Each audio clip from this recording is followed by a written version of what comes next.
ಪ್ರತಿ ಕ್ಷಣದ ಸುದ್ದಿಗಾಗಿ ಟಿವಿ9 ಕನ್ನಡ ಚಾನೆಲ್ಗೆ ಸಬ್ಸ್ಕ್ರೈಬ್ ಆಗಿ ಬೆಲ್ ಐಕಾನ್ ಒತ್ತಿ. ಕೊರೋನಾ ನ್ಯೂಸ್ ಎಕ್ಸ್‌ಪ್ರೆಸ್ at 6ಗೆ ಸ್ವಾಗತ. ನಾನು ಸುಷ್ಮಾ. ರಾಜ್ಯದಲ್ಲಿ ನಿಲ್ಲುತ್ತಿಲ್ಲ ಕಿಲ್ಲರ್ ಕೊರೋನಾ ಅಟ್ಟಹಾಸ. ದೇಹ ಹೊಕ್ಕಿ ಅಟ್ಟಹಾಸ ಮೆರೆದಿದ್ದಾಯಿತು. ರಾಜ್ಯದಲ್ಲಿ ಸಾವಿನ ದಂಡಯಾತ್ರೆ ಶುರುವಾಯಿತು. ಕೊರೋನಾ ಸ್ಫೋಟದ ಮಧ್ಯೆ ರಾಜ್ಯ ಮತ್ತು ದೇಶದ ಮೂಲೆ ಮೂಲೆಗಳಿಂದ ಹೆಕ್ಕಿದ ಪಿನ್ ಟು ಪಿನ್ ಸುದ್ದಿಯನ್ನು ನೋಡೋಣ. ಬೆಂಗಳೂರಿನಲ್ಲಿ ಇವತ್ತು ಕೊರೋನಾ ಸೋಂಕಿತರ ಸಂಖ್ಯೆ ಎಷ್ಟಿದೆ? ಇವೆಲ್ಲವನ್ನು ನೋಡೋಣ ಕೊರೋನಾ ಕೇಸಸ್ ಎಕ್ಸ್‌ಪ್ರೆಸ್‌ನಲ್ಲಿ.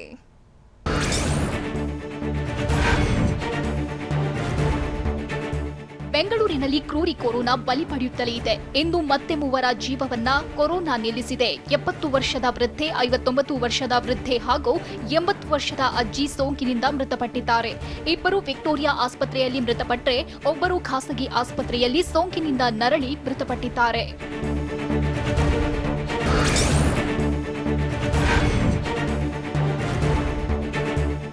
ಹೆಮ್ಮಾರಿ ವೈರಸ್ ಕೊರೋನಾ ವಾರಿಯರ್ಸ್ಗಳ ಪಾಲಿಗೆ ಮುಳ್ಳಾಗ್ತಿದೆ. ಐಪಿಎಸ್ ಅಧಿಕಾರಿಗೂ ಸೋಂಕು ತಗುಲಿದ್ದು ಆತಂಕಕ್ಕೆ ಕಾರಣವಾಗಿದೆ.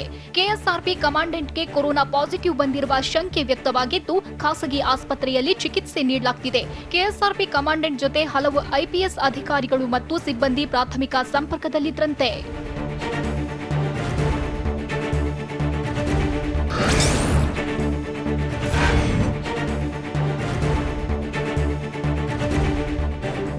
ರಾಜಧಾನಿ ಬೆಂಗಳೂರು ಬರಬರುತ್ತಾ ಕೊರೋನಾ ರಾಜಧಾನಿಯಾಗ್ತಿದೆ. ಬೆಂಗಳೂರಿಗೆ ಇವತ್ತು ಕೂಡ ಕೊರೋನಾ ಶಾಕ್ ಕೊಡುವ ಸಾಧ್ಯತೆ ಇದೆ. ಯಾಕಂದ್ರೆ ಇವತ್ತು ಮತ್ತೆ 100ಕ್ಕಿಂತ ಹೆಚ್ಚು ಸೋಂಕಿತರು ನಗರದಲ್ಲಿ ಪತ್ತೆಯಾಗುವ ಸಾಧ್ಯತೆ ಇದೆ.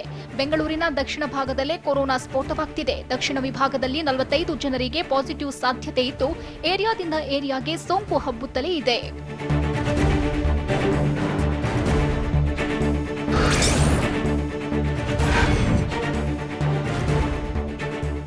ಬೆಂಗಳೂರಿನ ಬಸವೇಶ್ವರ ನಗರದಲ್ಲಿ ಮತ್ತೊಂದು ಕೊರೋನಾ ಪಾಸಿಟಿವ್ ಪತ್ತೆಯಾಗಿದೆ. ಸಂಜಯ್ ಗಾಂಧಿ ಬಡಾವಣೆಯಲ್ಲಿ 7 ವರ್ಷದ ಬಾಲಕಿಗೆ ಕೊರೋನಾ ಸೋಂಕು ದೃಢಪಟ್ಟಿದೆ.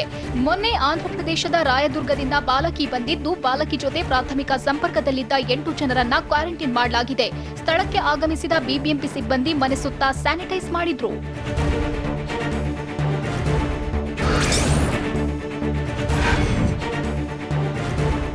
ಬೆಂಗಳೂರು ಗ್ರಾಮಾಂತರ ಜಿಲ್ಲೆಯಲ್ಲಿ ಕೊರೋನಾ ಸೋಂಕಿತರ ಸಂಖ್ಯೆ ಆತಂಕ ತಂದೊಡ್ಡಿದೆ. ದೇವನಹಳ್ಳಿ ಪಟ್ಟಣಕ್ಕೂ ಕೊರೋನಾ ವಕ್ಕರಿಸಿದ್ದು ಪಟ್ಟಣದಲ್ಲಿ ಕಲ್ಲು ವಿಗ್ರಹ ಕೆತ್ತನೆ ಮಾಡುತ್ತಿದ್ದ ವ್ಯಕ್ತಿಗೆ ಪಾಸಿಟಿವ್ ಬಂದಿದೆ.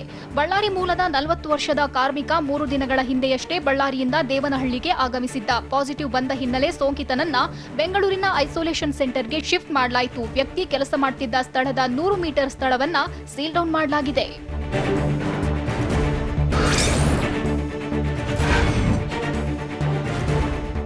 ಚಿಕ್ಕಬಳ್ಳಾಪುರ ಜಿಲ್ಲೆಯಲ್ಲಿ ಕೊರೋನಾ ಸೋಂಕಿತರ ಸಂಖ್ಯೆ ದುಪ್ಪಟ್ಟಾಗ್ತಿದೆ. ಇಂದು 4 ಕೊರೋನಾ ಸೋಂಕು ಹರಡುವ ಸಾಧ್ಯತೆ ಇದೆ. ನಗರದ ಶಿಕ್ಷಕಿ ಟೈಲರ್ ಸೇರಿ 4 ಸೋಂಕು ಹಬ್ಬುವ ಶಂಕೆ ಇದೆ. ಶಿಡ್ಲಘಟ್ಟ ತಾಲೂಕಿನ ಕದಿರಿ ನಾಯಕನಹಳ್ಳಿಯ ಓರ್ವ ಹಾಗೂ ಚಿಂತಾಮಣಿ ತಾಲೂಕಿನ ಚಿನ್ನಸಂದ್ರದ ವ್ಯಕ್ತಿಗೂ ಸೋಂಕು ಹಬ್ಬಿದ್ದು ಟ್ರಾವೆಲ್ ಹಿಸ್ಟರಿ ಇಲ್ಲದಿದ್ರೂ ಕೊರೋನಾ ಬಂದಿದ್ದು ಹೇಗೆ ಅನ್ನೋದೇ ಅಧಿಕಾರಿಗಳಿಗೆ ಚಿಂತೆಗೀಡು ಮಾಡಿದೆ.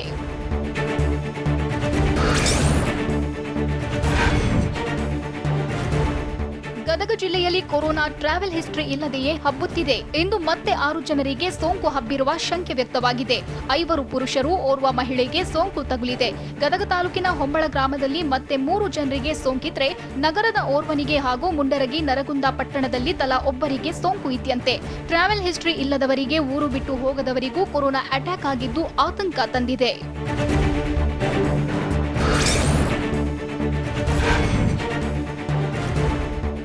ಗಡಿ ಜಿಲ್ಲೆ ಯಾದಗಿರಿಯಲ್ಲಿ ವೈರಸ್ ದಾಕ್ಷಿಣ್ಯವನ್ನೇ ತೋರ್ತಿಲ್ಲ. ಇವತ್ತು ಮತ್ತೆ 13 ಮಂದಿಗೆ ಕೊರೋನಾ ಸೋಂಕು ಪತ್ತೆಯಾಗುವ ಸಾಧ್ಯತೆ ಇದೆ.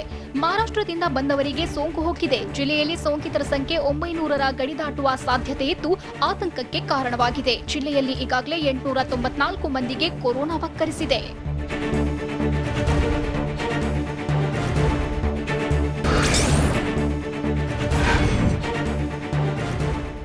ಬಳ್ಳಾರಿ ಜಿಲ್ಲೆಯಲ್ಲಿ ಕೊರೋನಾ ಸೋಂಕು ಎಗ್ಗು ಸಗ್ಗಿಲ್ಲದೆ ಮುನ್ನುಗ್ತಲೇ ಇದ್ದು ಇಂದು ಮತ್ತಿಬ್ಬರನ್ನ ಬಲಿ ಪಡೆದಿದೆ. ವಿಮ್ಸ್ನಲ್ಲಿ ಚಿಕಿತ್ಸೆ ಫಲಿಸದೆ 28 ವರ್ಷದ ಯುವಕ ಸಾವನ್ನಪ್ಪಿದ್ರೆ ಬಳ್ಳಾರಿ ಕೋವಿಡ್ ಆಸ್ಪತ್ರೆಯಲ್ಲಿ 59 ವರ್ಷದ ವ್ಯಕ್ತಿ ಮೃತಪಟ್ಟಿದ್ದಾರೆ ಅಂತ ಜಿಲ್ಲಾಧಿಕಾರಿ ಎಸ್ಎಸ್ ನಕುಲ್ ಹೇಳಿದ್ದಾರೆ.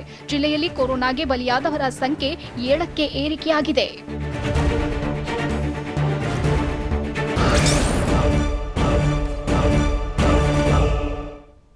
ಎಟಿಎಂನಲ್ಲಿ ಬ್ಯಾಂಕ್ನಲ್ಲಿ ಹಣ ಡ್ರಾ ಮಾಡಿದವರಿಗೆ ಟೆನ್ಷನ್ ತಂದ ಸೆಕ್ಯೂರಿಟಿ ಗಾರ್ಡ್, ಸೋಂಕಿತನ ಆಸ್ಪತ್ರೆಗೆ ಕರೆದುಕೊಂಡು ಹೋಗೋಕೆ ಅಧಿಕಾರಿಗಳ ಮೀನಾಮೇಷ, ಮಕ್ಕಳನ್ನು ಬೆಂಬಿಡದೆ ಕಾಡ್ತಿರುವುದು ಯಾಕೆ ವೈರಸ್, ಇವೆಲ್ಲವನ್ನು ನೋಡೋಣ ಕೊರೋನಾ ಹಾಟ್ಸ್ಪಾಟ್ ಎಕ್ಸ್‌ಪ್ರೆಸ್‌ನಲ್ಲಿ.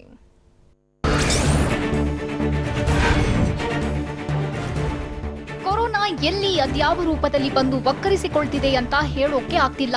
ಜಮಖಂಡಿಯ ಕೆಎಸ್ಆರ್ಟಿಸಿ ಬಸ್ ನಿಲ್ದಾಣದಲ್ಲಿ ನಿಂತಿದ್ದ ವ್ಯಕ್ತಿಗೆ ಕೊರೋನಾ ಸೋಂಕು ಶಂಕೆ ವ್ಯಕ್ತವಾಗಿದೆ. ಥರ್ಮಲ್ ಸ್ಕ್ರೀನಿಂಗ್ ವೇಳೆ ಹೈ ಟೆಂಪರೇಚರ್ ಕಂಡು ಬಂದಿತ್ತು. ವ್ಯಕ್ತಿಯ ದೇಹಕ್ಕೆ ಹೈಪೋಕ್ಲೋರೈಡ್ನಿಂದ ಸ್ಯಾನಿಟೈಸ್ ಮಾಡಿದ ಸಿಬ್ಬಂದಿ ಬಳಿಕ ವ್ಯಕ್ತಿಯ ಕೈಯಲ್ಲಿ ಕ್ವಾರಂಟೈನ್ ಸೀಲ್ ಹೊಡೆದು ಸರ್ಕಾರಿ ಆಸ್ಪತ್ರೆಗೆ ಕರೆದೊಯ್ದರು.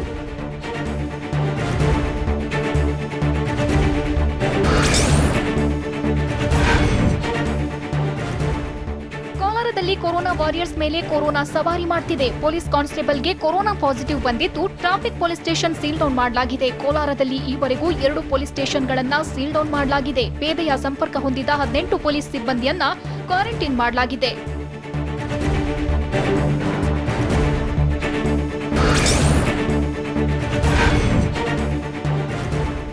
ಎಟಿಎಂ ಸೆಕ್ಯೂರಿಟಿ ಗಾರ್ಡ್ಗೂ ಕೊರೋನಾ ಹೊಕ್ಕಿದೆ. ನಂದಿನಿ ಲೇಔಟ್ ನಿವಾಸಿಯಾಗಿರುವ 56 ವರ್ಷದ ಎಟಿಎಂ ಸೆಕ್ಯೂರಿಟಿ ಗಾರ್ಡ್ಗೆ ಸೋಂಕು ಬಂದಿದ್ದರಿಂದಾಗಿ ಎಟಿಎಂನಲ್ಲಿ ಹಣ ಡ್ರಾ ಮಾಡಿದವರಿಗೂ ಸೋಂಕಿನ ಭೀತಿ ಶುರುವಾಗಿದೆ. ಸದ್ಯ ಸೋಂಕಿತ ವ್ಯಕ್ತಿಯನ್ನ ಕೋವಿಡ್ ಆಸ್ಪತ್ರೆಗೆ ಶಿಫ್ಟ್ ಮಾಡಲಾಗಿದೆ. ಎಟಿಎಂ ಬಳಸುವ ಮುನ್ನ ಎಚ್ಚರಿಕೆ ಇರಲಿ. ಎಟಿಎಂ ಬಳಸಿದ ಕೂಡಲೇ ಕೈಗೆ ಸ್ಯಾನಿಟೈಸರ್ ಹಚ್ಚಿಕೊಳ್ಳಲು ಸೂಚಿಸಲಾಗಿದೆ.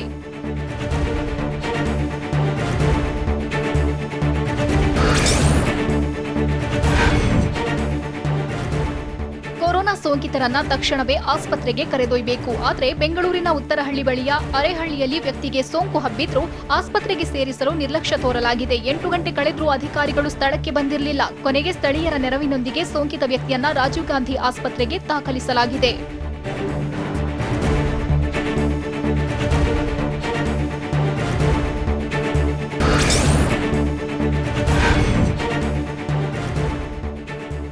ಬೆಂಗಳೂರು ಗ್ರಾಮಾಂತರ ಜಿಲ್ಲೆ ಹೊಸಕೋಟೆಯಲ್ಲಿ ಕೊರೋನಾ ಪ್ರಕರಣ ಹೆಚ್ಚಳವಾಗುತ್ತಿರುವುದರಿಂದ ವ್ಯಾಪಾರ ವಹಿವಾಟಿಗೆ ಸಮಯ ನಿಗದಿ ಮಾಡಲಾಗಿದೆ. ಬೆಳಗ್ಗೆ 7ರಿಂದ ಮಧ್ಯಾಹ್ನ 12ರವರೆಗೆ ತರಕಾರಿ ವ್ಯಾಪಾರಕ್ಕೆ ಅವಕಾಶ ನೀಡಿದ್ದು, ಬೆಳಗ್ಗೆ 10ರಿಂದ ಸಂಜೆ 5ರವರೆಗೆ ವಾಣಿಜ್ಯ ಮಳಿಗೆ ಓಪನ್ ಇರಲಿವೆ. ಬೆಳಗ್ಗೆ 7ರಿಂದ 11ರವರೆಗೆ ಸಲೂನ್ ತೆರೆಯಲು ಅನುಮತಿ ನೀಡಲಾಗಿದೆ.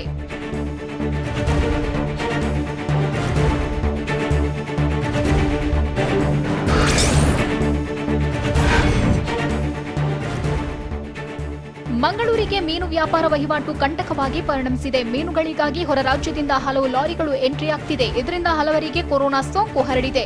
ಇದರಿಂದ ಎಚ್ಚೆತ್ತುಕೊಂಡ ಅಧಿಕಾರಿಗಳು ಮಂಗಳೂರಿನಲ್ಲಿ ಮೀನುಗಾರಿಕಾ ವ್ಯವಹಾರ ಸಂಪೂರ್ಣ ಬಂದ್ ಮಾಡಿದ್ದಾರೆ. ಬಂದರಿನ ಗೇಟ್ಗಳಿಗೆ ಅಧಿಕಾರಿಗಳು ಬೀಗ ಹಾಕಿದ್ದಾರೆ.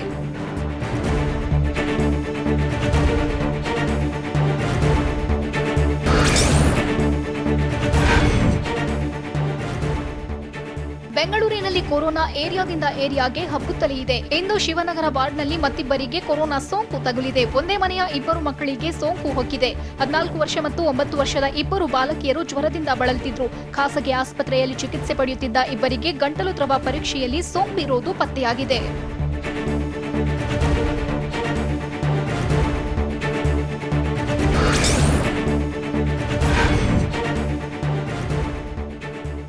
ಕೊರೋನಾ ಕೆಆರ್ ಮಾರ್ಕೆಟ್ ಪಾಲಿಗೆ ಯಮಪಾಶವಾಗ್ತಿದೆ. ಇಂದು ಮತ್ತೆ ಕೆಆರ್ ಮಾರ್ಕೆಟ್ ಸ್ಟೇಷನ್ನ ಇಬ್ಬರಿಗೆ ಸೋಂಕು ತಗುಲಿದ್ಯಂತೆ. ಎಎಸ್ಐ ಮತ್ತು ಹೆಡ್ ಕಾನ್ಸ್ಟೇಬಲ್ಗೆ ಸೋಂಕು ತಗುಲಿದ್ದು ಸದ್ಯ ಎಂಎಸ್ ರಾಮಯ್ಯ ಆಸ್ಪತ್ರೆಯಲ್ಲಿ ದಾಖಲಿಸಿ ಚಿಕಿತ್ಸೆ ನೀಡಲಾಗ್ತಿದೆ. ಲಾಕ್ಡೌನ್ ಅವಧಿ ಮತ್ತು ಸೀಲ್ಡೌನ್ ಏರಿಯಾಗಳಲ್ಲಿ ಸಿಬ್ಬಂದಿ ಓಡಾಟ ನಡೆಸಿದ್ದು ಸೋಂಕಿತರ ಸಂಪರ್ಕದಿಂದ ಸೋಂಕು ಹಬ್ಬಿದೆ.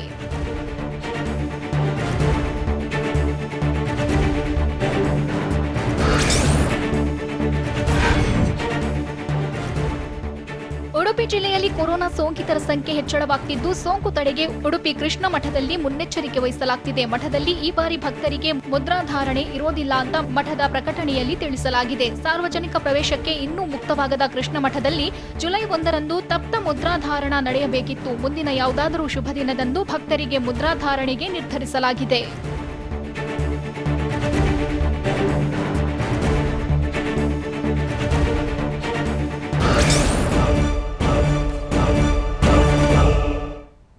ಸೋಂಕಿನಿಂದ ಮೃತಪಟ್ಟವರ ಪಾಲಿಕೆ ಸಿಬ್ಬಂದಿಯೇ ಬಂದು ಬಳಗ ಆಗಿತ್ತು ಯಾಕೆ? ಡಿಕೆಶಿ ಪದಗ್ರಹಣಕ್ಕೆ ಎದುರಾಗಿರುವ ಸಮಸ್ಯೆಗಳಾದರೂ ಯಾವುದು? ಎಸ್ಎಸ್ಎಲ್ಸಿ ಪರೀಕ್ಷೆ ನಿಜಕ್ಕೂ ಅಗ್ನಿ ಪರೀಕ್ಷೆನಾ? ಇವೆಲ್ಲವನ್ನು ನೋಡೋಣ Bengaluru corona news ಎಕ್ಸ್‌ಪ್ರೆಸ್‌ನಲ್ಲಿ.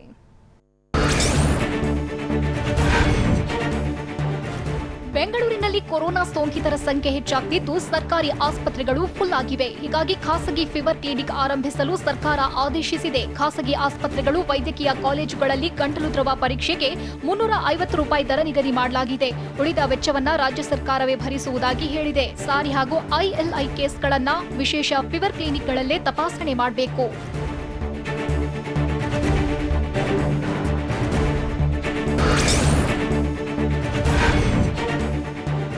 Corona ಸೋಂಕಿತರನ್ನ Rajiv Gandhi ಆಸ್ಪತ್ರೆಗೆ ದಾಖಲಿಸಿ ಚಿಕಿತ್ಸೆ ನೀಡಲಾಗ್ತಿದೆ. ಆದರೆ ಸೋಂಕಿತರಿಗೆ ಸಮಯಕ್ಕೆ ಸರಿಯಾಗಿ ಊಟ ತಿಂಡಿ ನೀಡಿರಲಿಲ್ಲ. ಈ ಬಗ್ಗೆ ಟಿವಿ9ನಲ್ಲಿ ವರದಿ ಪ್ರಸಾರವಾಗಿದ್ದೇ ತಡ. ಎಚ್ಚೆತ್ತ ರಾಜೀವ್ ಗಾಂಧಿ ಆಸ್ಪತ್ರೆ ಸಿಬ್ಬಂದಿ ರೋಗಿಗಳಿಗೆ ಬಿಸ್ಲೇರಿ ನೀರು ಮತ್ತು ಬಿಸಿ ಬಿಸಿ ದೋಸೆ ವ್ಯವಸ್ಥೆ ಮಾಡಿದೆ. ಒಂದೇ ದಿನದಲ್ಲಿ ಸೋಂಕಿತರು ಹೆಚ್ಚಾಗಿದ್ರು. ಹೀಗಾಗಿ ನಮ್ಮಿಂದ ತಪ್ಪಾಗಿದೆ ಅಂತ ವೈದ್ಯರು ಹೇಳಿದ್ದಾರೆ.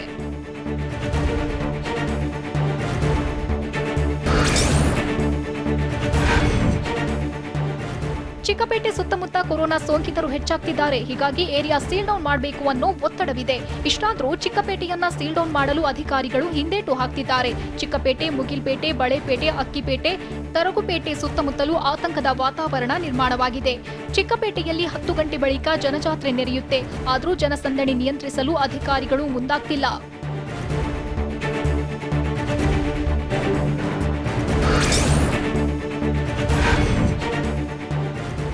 ನಾಳೆಯಿಂದ ರಾಜ್ಯದಲ್ಲಿ SSLC ಪರೀಕ್ಷೆ ಆರಂಭವಾಗ್ತಿದೆ. ಕೊರೋನಾ ಭೀತಿಯ ಮಧ್ಯೆಯೂ ಪರೀಕ್ಷೆ ನಡೆಯುತ್ತಿದ್ದು, ಪರೀಕ್ಷಾ ಕೇಂದ್ರಗಳಲ್ಲಿ ಹೇಗೆಲ್ಲ ಸಿದ್ಧತೆ ನಡೀತಿದೆ ಅನ್ನೋದನ್ನ ಶಿಕ್ಷಣ ಸಚಿವ ಸುರೇಶ್ ಕುಮಾರ್ ಪರಿಶೀಲನೆ ನಡೆಸಿದ್ರು. ವೈಯಾಲಿ ಕಾವಲ್ ಎಜುಕೇಷನ್ ಸೊಸೈಟಿಗೆ ಭೇಟಿ ನೀಡಿದ ಸಚಿವರು ಸಿಬ್ಬಂದಿ ಜತೆ ಮಾತುಕತೆ ನಡೆಸಿದ್ರು.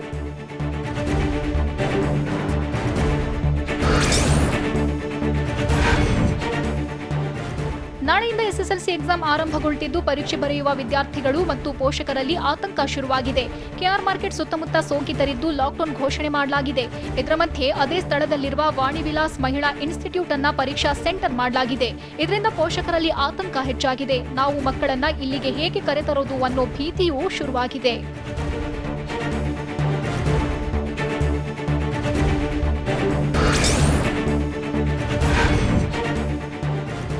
ಬೆಂಗಳೂರಿನಲ್ಲಿ ಕೊರೋನಾ ಸೋಂಕಿತರ ಸಂಖ್ಯೆ ಹೆಚ್ಚಾಗ್ತಲೇ ಇದೆ. ಆದರೆ ಸೋಂಕಿನಿಂದ ಬಲಿಯಾದವರ ಅಂತ್ಯ ಸಂಸ್ಕಾರಕ್ಕೆ ಕುಟುಂಬಸ್ಥರು ಬರ್ತಿಲ್ಲ. ಹೀಗಾಗಿ ಸೋಂಕಿನಿಂದ ಸಾವನ್ನಪ್ಪಿದವರಿಗೆ ಬಿಬಿಎಂಪಿ ಸಿಬ್ಬಂದಿಯೇ ಕುಟುಂಬಸ್ಥರು ಒಡಹುಟ್ಟಿದವರಾಗಿದ್ದಾರೆ. ಸೋಂಕಿತರ ಅಂತ್ಯ ಸಂಸ್ಕಾರದಲ್ಲಿ 2 ಅಥವಾ 5 ಮಾತ್ರ ಅವಕಾಶ ನೀಡಿದ್ರೂ ಯಾರೂ ಬರ್ತಿಲ್ಲ. ಹೀಗಾಗಿ ಬಿಬಿಎಂಪಿ ಸಿಬ್ಬಂದಿಯೇ ಅಂತ್ಯ ಸಂಸ್ಕಾರ ಮಾಡಿದ್ದಾರೆ.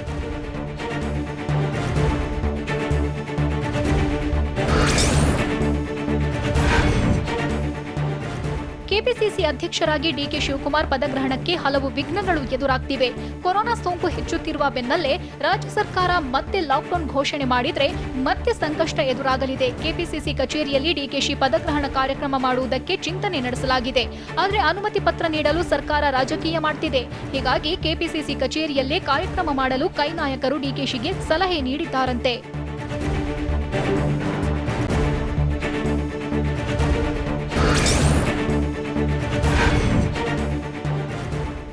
ಸೋಂಕು ಹೆಚ್ಚಾಗ್ತಿರೋದ್ರಿಂದ ಸರ್ಕಾರ ಚಾಮರಾಜಪೇಟೆ ಸೇರಿ ಕೆಲ ಏರಿಯಾಗಳಲ್ಲಿ ಲಾಕ್ಡೌನ್ ಮಾಡ್ತಿದೆ. ಆದ್ರೆ ಇದಕ್ಕೆ ಕೆಲ ವ್ಯಾಪಾರಸ್ಥರು ವಿರೋಧ ವ್ಯಕ್ತಪಡಿಸಿದ್ದಾರೆ. ಲಾಕ್ಡೌನ್ ಆದ್ರೆ ನಮ್ಮ ಊಟಕ್ಕೆ ಸಮಸ್ಯೆ ಆಗುತ್ತೆ, ವ್ಯಾಪಾರ ಮಾಡೋಕೆ ಬಿಡಿ, ನಮ್ಮ ಹೊಟ್ಟೆ ಮೇಲೆ ಹೊಡಿಬೇಡಿ ಅಂತ ಬೀದಿ ಬದಿ ವ್ಯಾಪಾರಿಗಳು ಅಳಲು ತೋಡಿಕೊಳ್ತಿದ್ದಾರೆ.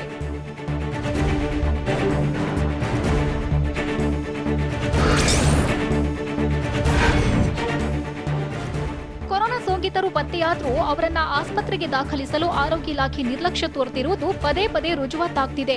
ಗಿರಿನಗರದ ಗಣೇಶ ದೇವಸ್ಥಾನದ ಬಳಿ ಸೋಂಕು ಕಾಣಿಸಿಕೊಂಡು ವ್ಯಕ್ತಿ 3 ದಿನ ಮನೆಯಲ್ಲೇ ಇದ್ರು.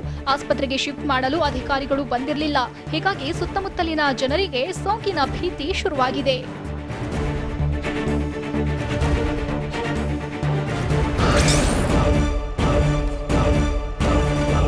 ಕಂಟೈನ್ಮೆಂಟ್ ಝೋನ್ಗಳಲ್ಲಿದ್ದ ಪರೀಕ್ಷಾ ಕೇಂದ್ರಗಳು ಬೇರೆ ಕಡೆ ಶಿಫ್ಟ್. ಸೋಂಕಿತ ವಿದ್ಯಾರ್ಥಿಗಳಿಗಿಲ್ಲ SSLC ಎಕ್ಸಾಮ್ ಬರೆಯೋ ಚಾನ್ಸ್. ಸುತ್ತೂರು ಮಠದಲ್ಲಿ ನಿರ್ಬಂಧ ವಿಧಿಸಿದ್ದು ಯಾಕೆ?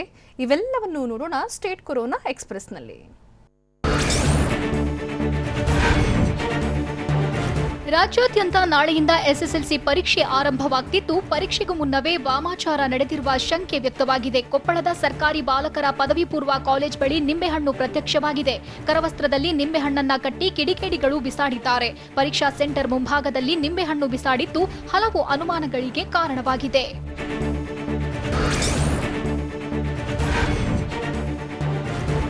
ಮಂಗಳೂರಿನ ಪರೀಕ್ಷಾ ಕೇಂದ್ರಗಳಿಗೆ ಮಂಗಳೂರು ಮೇಯರ್ ನೇತೃತ್ವದ ತಂಡ ಭೇಟಿ ನೀಡಿ ಪರಿಶೀಲನೆ ನಡೆಸಿತು. ಗಣಪತಿ ಹೈಸ್ಕೂಲ್ ಸೇರಿ ಹಲವು ಶಿಕ್ಷಣ ಸಂಸ್ಥೆಗಳಿಗೆ ಪಾಲಿಕೆ ಮೇಯರ್ ದಿವಾಕರ್, ಆರೋಗ್ಯಾಧಿಕಾರಿ ಮಂಜಯ್ಯ ಶೆಟ್ಟಿ ನೇತೃತ್ವದ ತಂಡ ಭೇಟಿ ಕೊಟ್ಟಿತ್ತು. ಪರೀಕ್ಷಾ ಕೇಂದ್ರಗಳಲ್ಲಿ ಸ್ಯಾನಿಟೈಸ್ ಮಾಡಬೇಕು, ವಿದ್ಯಾರ್ಥಿಗಳು ಮತ್ತು ಮೇಲ್ವಿಚಾರಕರು ಮಾಸ್ಕ್ ಧರಿಸುವುದು ಸೇರಿ ಹಲವು ಮುಂಜಾಗ್ರತಾ ಕ್ರಮಕ್ಕೆ ಸೂಚನೆ ನೀಡಿದ್ರು.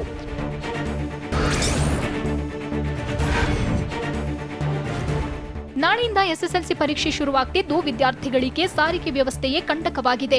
ಹೀಗಾಗಿ ಗದಗ ಜಿಲ್ಲೆಯಲ್ಲಿ ಪರೀಕ್ಷೆ ಬರೆಯುವ ವಿದ್ಯಾರ್ಥಿಗಳಿಗೆ ಉಚಿತ ಆಟೋ ಸೇವೆ ನೀಡಲು ಆಟೋ ಚಾಲಕರ ಸಂಘ ನಿರ್ಧರಿಸಿದೆ.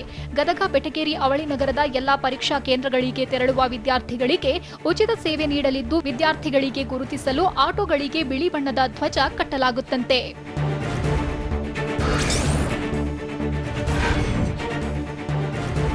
ಕೊರೋನಾ ಭೀತಿಯ ಮಧ್ಯೆಯೂ ನಾಳೆಯಿಂದ ಎಸ್ಎಸ್ಎಲ್ಸಿ ಪರೀಕ್ಷೆ ನಡೆಯುತ್ತಿದೆ. ಹೀಗಾಗಿ ಮುಂಜಾಗ್ರತೆ ವಹಿಸುವ ಸಲುವಾಗಿ ಇಂದು ಎಲ್ಲಾ ಪರೀಕ್ಷಾ ಕೇಂದ್ರಗಳಲ್ಲಿ ರಿಹರ್ಸಲ್ ನಡೆಸಲಾಯಿತು. ಮಕ್ಕಳನ್ನ ದೈಹಿಕ ಅಂತರದ ಬಾಕ್ಸ್ನಲ್ಲಿ ನಿಲ್ಲಿಸಿ ಸ್ಯಾನಿಟೈಸ್, ಥರ್ಮಲ್ ಸ್ಕ್ರೀನಿಂಗ್ ಮಾಡಿ ರಿಹರ್ಸಲ್ ನಡೆಸಲಾಯಿತು. ನಾಳೆ ಬೆಳಿಗ್ಗೆ ಪರೀಕ್ಷಾ ಕೇಂದ್ರಕ್ಕೆ ವಿದ್ಯಾರ್ಥಿಗಳನ್ನ ಹೇಗೆ ಕಳಿಸಬೇಕು ಅನ್ನೋದರ ಬಗ್ಗೆ ಆರೋಗ್ಯ ಇಲಾಖೆ ಸಿಬ್ಬಂದಿ, ಶಿಕ್ಷಕರು, ಪೊಲೀಸ್ ಸಮ್ಮುಖದಲ್ಲಿ ರಿಹರ್ಸಲ್ ನಡೆಯಿತು.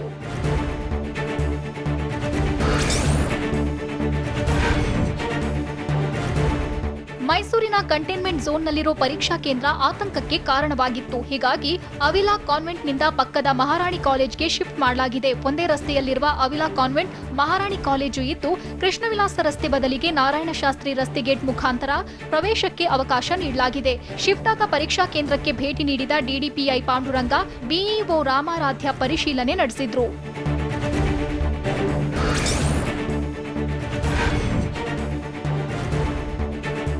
54 ಗೋವಾ ವಿದ್ಯಾರ್ಥಿಗಳಿಗೆ ಅಲ್ಲೇ ಎಸ್ಎಸ್ಎಲ್ಸಿ ಪರೀಕ್ಷೆ ಬರೆಯಲು ಅವಕಾಶ ನೀಡಲಾಗಿದೆ. ಉತ್ತರ ಕನ್ನಡ ಡಿಡಿಪಿಐ ಹರೀಶ್ ಎಲ್ ಗಾಂವ್ಕರ್ ಈ ಬಗ್ಗೆ ಆದೇಶಿಸಿದ್ದಾರೆ. ಗೋವಾ ವಿದ್ಯಾರ್ಥಿಗಳು ಕಾರವಾರಕ್ಕೆ ಬರಲು ಸ್ಥಳೀಯರು ವಿರೋಧ ವ್ಯಕ್ತಪಡಿಸಿದ ಹಿನ್ನೆಲೆ ಈ ನಿರ್ಧಾರಕ್ಕೆ ಬರಲಾಗಿದೆ. ಉಳಕಾದ ಶಿವಾಜಿ ಕಾಲೇಜಿನಲ್ಲಿ ಪರೀಕ್ಷೆ ಬರೆಯಬೇಕಿತ್ತು. ಆದರೆ ಈಗ ಗೋವಾದ ವಾಸ್ಕೋದ ಸೇಂಟ್ ತೆರೇಸಾನಲ್ಲೇ ಎಕ್ಸಾಮ್ ಬರೆಯಲು ಅವಕಾಶ ನೀಡಲಾಗಿದೆ.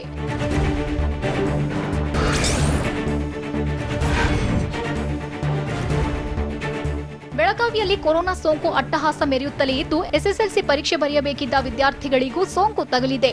ಹೀಗಾಗಿ 4 ವಿದ್ಯಾರ್ಥಿಗಳಿಗೆ ಅನುಮತಿ ನೀಡಿಲ್ಲ. ಬೆಳಗಾವಿ ಜಿಲ್ಲೆಯಲ್ಲಿ ವಿದ್ಯಾರ್ಥಿಗೆ ಕೊರೋನಾ ಬಂದಿದ್ದರಿಂದ ವಿದ್ಯಾರ್ಥಿ ಸಂಪರ್ಕದಲ್ಲಿದ್ದ 3 ವಿದ್ಯಾರ್ಥಿಗಳಿಗೂ ಈ ಬಾರಿ ಪರೀಕ್ಷೆ ಬರೆಯಲು ಅವಕಾಶ ನೀಡಿಲ್ಲ.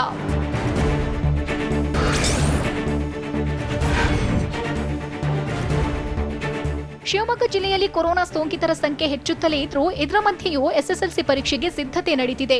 ಶಿವಮೊಗ್ಗ ಜಿಲ್ಲೆಯಲ್ಲಿ ನಾಳೆ 84 ಕೇಂದ್ರಗಳಲ್ಲಿ ಪರೀಕ್ಷೆ ನಡೆಯಲಿದೆ. 24,904 ವಿದ್ಯಾರ್ಥಿಗಳು ಪರೀಕ್ಷೆ ಎದುರಿಸಲಿದ್ದಾರೆ. ವಿದ್ಯಾರ್ಥಿಗಳು ಪರೀಕ್ಷಾ ಕೇಂದ್ರಗಳಿಗೆ ಬರುವುದಕ್ಕೆ ಖಾಸಗಿಯ 142 ಬಸ್ ಮತ್ತು ಸರ್ಕಾರದ 56 ಬಸ್ಗಳ ವ್ಯವಸ್ಥೆ ಮಾಡಲಾಗಿದೆ.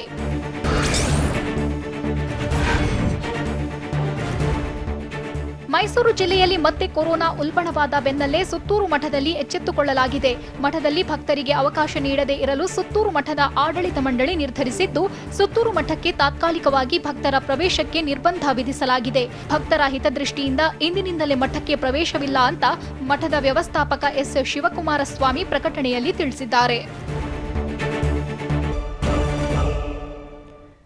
ಮಹಾರಾಷ್ಟ್ರದ ಜೈಲಿನಲ್ಲಿರುವ ಖೈದಿಗಳಿಗೂ ಹೊಕ್ಕಿದ ಕೊರೋನಾ ಮಧ್ಯೆಯೂ ಇಂಧನ ಬೆಲೆ ಹೆಚ್ಚಳ ಮಾಡಿದ್ದಕ್ಕೆ ಸರ್ಕಾರದ ವಿರುದ್ಧ ರಾಹುಲ್ ಕಿಡಿ. ಕೊರೋನಾಗೆ ಔಷಧಿ ಸಿದ್ಧ ಎಂದ ಪತಂಜಲಿಗೆ ಪಂಚ್ ಕೊಟ್ಟಿದ್ದು ಹೇಗೆ ಆಯುರ್ವೇದ ಇಲಾಖೆ? ಇವೆಲ್ಲವನ್ನು ನೋಡೋಣ ನ್ಯಾಷನಲ್ ಕೊರೋನಾ ನ್ಯೂಸ್ ಎಕ್ಸ್‌ಪ್ರೆಸ್‌ನಲ್ಲಿ.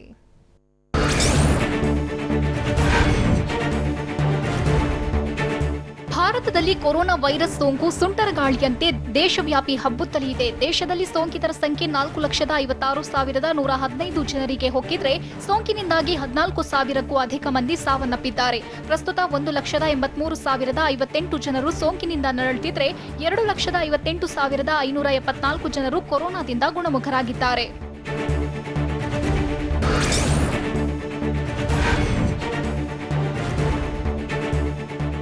ದೇಶದಲ್ಲಿ ಕೊರೋನಾ ವೈರಸ್ ಹರಡುವಿಕೆ ಪ್ರಮಾಣ ದಿನೇ ದಿನೇ ಹೆಚ್ಚಳವಾಗ್ತಿದೆ. ಇದರ ಬೆನ್ನಲ್ಲೇ ಸೋಂಕು ತಡೆಗಾಗಿ ಪ್ರಧಾನಿ ಮೋದಿ ಕೇಂದ್ರ ಸಚಿವರುಗಳ ಜೊತೆ ಸಭೆ ನಡೆಸಿದ್ರು. ಜೂನ್ 8ರಿಂದ ಅನ್ಲಾಕ್ ಮಾಡಿದ ಬಳಿಕ ಸೋಂಕಿತರ ಪ್ರಮಾಣ ಹೆಚ್ಚಾಗಿದ್ದು, ಸೋಂಕು ನಿಗ್ರಹಿಸುವ ಬಗ್ಗೆ ಸಚಿವರುಗಳ ಜೊತೆ ಮೋದಿ ಚರ್ಚೆ ನಡೆಸಿದ್ರು.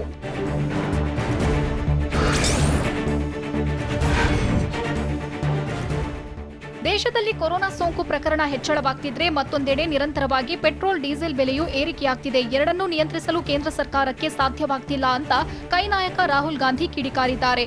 ಗ್ರಾಫ್ ಮೂಲಕವೇ ಕೇಂದ್ರ ಸರ್ಕಾರಕ್ಕೆ ಕುಟುಕಿರುವ ರಾಹುಲ್, ಪ್ರಧಾನಿ ಮೋದಿ ನೇತೃತ್ವದ ಸರ್ಕಾರವೇ ಕೊರೋನಾ ಮಹಾಮಾರಿ ಅಂತ ಟ್ವೀಟ್ ಮಾಡಿ ಕಿಡಿಕಾರಿದ್ದಾರೆ.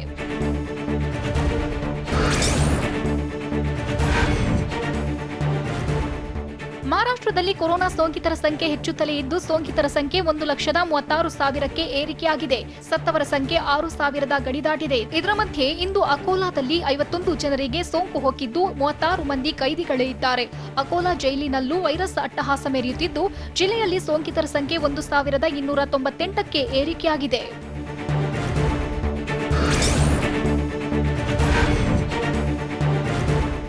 ಕೊರೋನಾ ಸೋಂಕಿಗೆ ಔಷಧಿ ತಯಾರಿಸಿರುವುದಾಗಿ ಯೋಗ ಗುರು ಬಾಬಾ ರಾಮದೇವ್ ನೇತೃತ್ವದ ಪತಂಜಲಿ ಸಂಸ್ಥೆ ನಿನ್ನೆಯಷ್ಟೇ ಹೇಳಿತ್ತು. ಆದರೆ ಪತಂಜಲಿ ಸಂಸ್ಥೆಗೆ ಉತ್ತರಾಖಂಡ ಆಯುರ್ವೇದ ಇಲಾಖೆ ಚಾಟಿ ಬೀಸಿದೆ.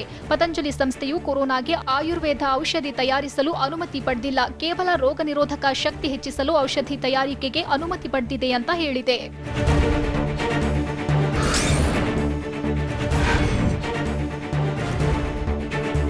ಕೊರೋನಾ ಭೀತಿಯ ಮಧ್ಯೆಯೂ ಲಾಕ್ಡೌನ್ ಸಡಿಲಿಕೆ ಮಾಡಿದ್ರೂ ಸಹ ಭಾರತೀಯ ರೈಲ್ವೆ ಹಳಿ ಮೇಲೆ ಇಳಿಯಲು ಸಾಧ್ಯವಾಗಿಲ್ಲ. ಸೋಂಕಿನ ಪ್ರಮಾಣ ದಿನೇ ದಿನೇ ಹೆಚ್ಚುತ್ತಿರುವುದರಿಂದಾಗಿ ಆಗಸ್ಟ್ 15ರವರೆಗೂ ರೈಲು ಸಂಚಾರ ಸಾಧ್ಯ ಇಲ್ಲ ಅಂತ ರೈಲ್ವೆ ಇಲಾಖೆ ಹೇಳಿದೆ. ಏಪ್ರಿಲ್ 14ರವರೆಗೂ ಬುಕ್ ಮಾಡಲಾಗಿರುವ ಟಿಕೆಟ್ ಮೊತ್ತವನ್ನ ವಾಪಸ್ ನೀಡುವುದಾಗಿ ಹೇಳಲಾಗಿದೆ.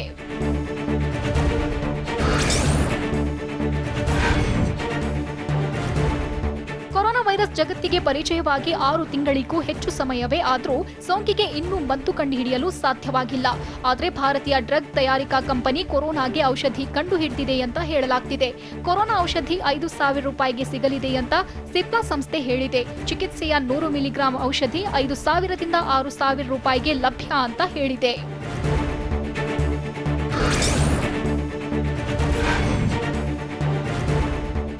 ಮಹಾರಾಷ್ಟ್ರದಲ್ಲಿ ಕೊರೋನಾ ಸೋಂಕಿನ ಅಬ್ಬರಕ್ಕೆ ಕೊನೆಯೇ ಇಲ್ಲದಂತಾಗಿದೆ. ನೌಕಾದಳದಲ್ಲಿ ತರಬೇತಿ ಪಡೆಯುತ್ತಿದ್ದ 4 ನಾವಿಕರಿಗೆ ಕೊರೋನಾ ಸೋಂಕು ಹಬ್ಬಿದೆ. ಪುಣೆಯ ಲೊನ್ವಾಲದ ಭಾರತೀಯ ನೌಕಾದಳದ ಐಎನ್ಎಸ್ ಶಿವಾಜಿ ಕೇಂದ್ರದಲ್ಲಿ ಸೋಂಕು ಪತ್ತೆಯಾಗಿದ್ದು, ಸಂಸ್ಥೆಯಲ್ಲಿ ಸೋಂಕಿತರ ಸಂಖ್ಯೆ 12ಕ್ಕೆ ಏರಿಕೆಯಾಗಿದ್ಯಂತೆ.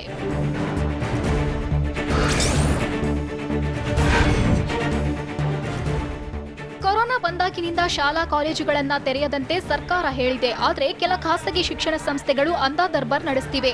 ಪಂಜಾಬ್ನ ಲುಧಿಯಾನಾದಲ್ಲಿ ಶಾಲೆ ತೆರೆಯದಿದ್ರು ಬಿವಿಎಂ ಸ್ಕೂಲ್ನವರು ಶುಲ್ಕ ಹೆಚ್ಚಳ ಮಾಡಿದ್ರು. ಇದನ್ನ ಖಂಡಿಸಿ ಪೋಷಕರು ನೋ ಸ್ಕೂಲ್ ನೋ ಫೀಸ್ ಅಂತ ಘೋಷಣೆ ಕೂಗುವ ಮೂಲಕ ಆಕ್ರೋಶ ವ್ಯಕ್ತಪಡಿಸಿದ್ರು.